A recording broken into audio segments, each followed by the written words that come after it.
The EFL have now announced the matchday officials that will take charge of Aston Villa's playoff first leg semi-final tie against Middlesbrough this weekend.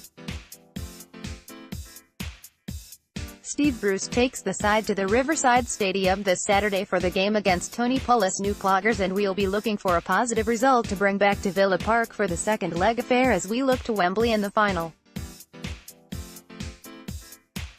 Kick-off is 5:15 p.m.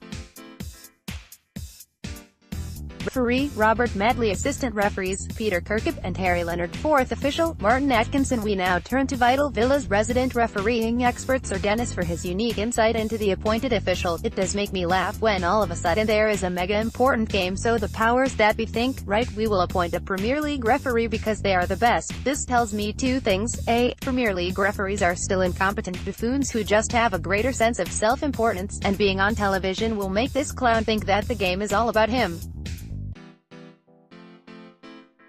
Bobby Madley is useless, and I really mean that. B, the league clearly think that the championship referees are the worst batch ever, or else they wouldn't feel the need to appoint this bloke. Apologies if I appear to be ranting, it is because I am very wound up about this game and seeing the appointments has further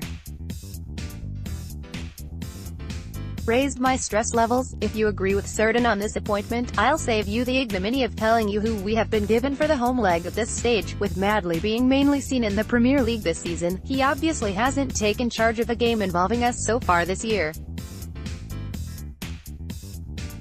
That also applies to last season.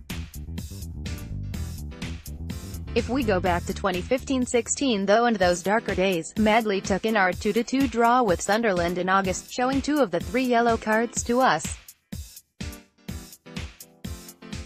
He also oversaw Derby Day victory over Birmingham in the League Cup, where we saw 3 of 4 cards shown. Another Derby Day that year saw a draw with West Bromwich Albion, where we received the solitary card on the day. His final game in charge was the draw against Newcastle United, and saw him show 1 of 2 cards to us that day. The main takeaway from this is Madley likes booking Villa players. Not really the greatest of starts, is it? And his penchant for a booking hasn't abated this season, even despite our lack of involvement. At the time of typing, Madley has taken in 30 games this year, and as well as showing 5 red cards, he's also shown 103 yellow cards. With his like for booking the Villa added to Tony Pulis' idea of what football is, the game might be a low-scoring affair, but I'm guessing the disciplinary column is going to be full. Best behavior, boys. Trust me with Mike Dean. Next we need to walk the tightrope.